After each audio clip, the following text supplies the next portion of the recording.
Drug awareness and prevention is the best cure to ignorance. I am Shandiv Mangolabnan, your presenter for today.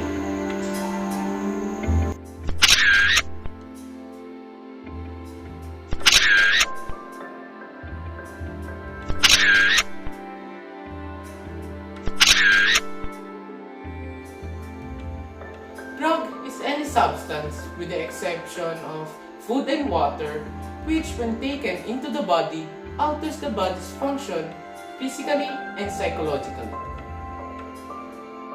Substance use and abuse.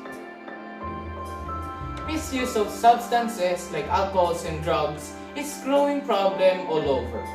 And teens and adults are most at risk, with half of new drug users being under the age of 18 and 1 in 5 high school students having abused prescription drugs.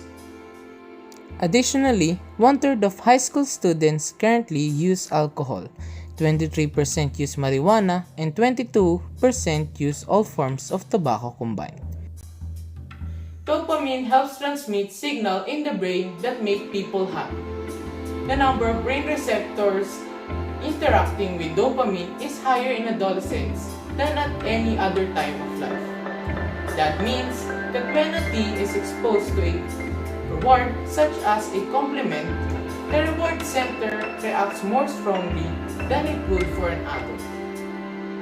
Also, being with friends increases the sensitivity to rewards and makes the already sensitive reward system even more sensitive, feeling rewards more strongly and responding more intensely to what peers may think means that there are biological reasons for why teens sometimes decide to do things with their friends that they would never do on their own. This can be positive by encouraging friends to take on new challenge, but it can also lead to dangerous decisions such as alcohol and drug use.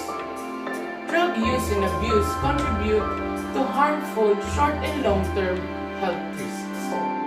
In fact, drug abuse can have long-term effects on a developing teenager brain.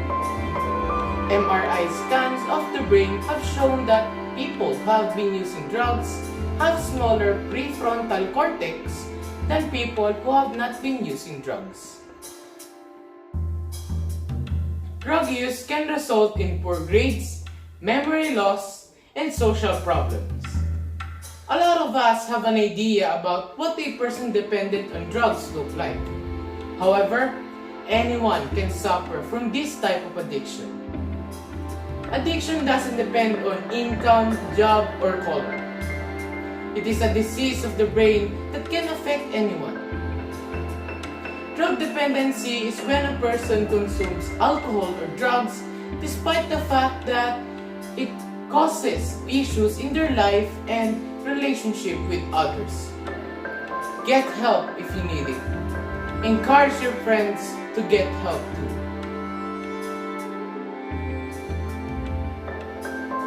Possibly the most preventive cause of substance abuse is infrared information about drugs and alcohol. Almost every teenager has a friend who appears to be an expert on various amusing substances and make them convinced that the risks are minimal.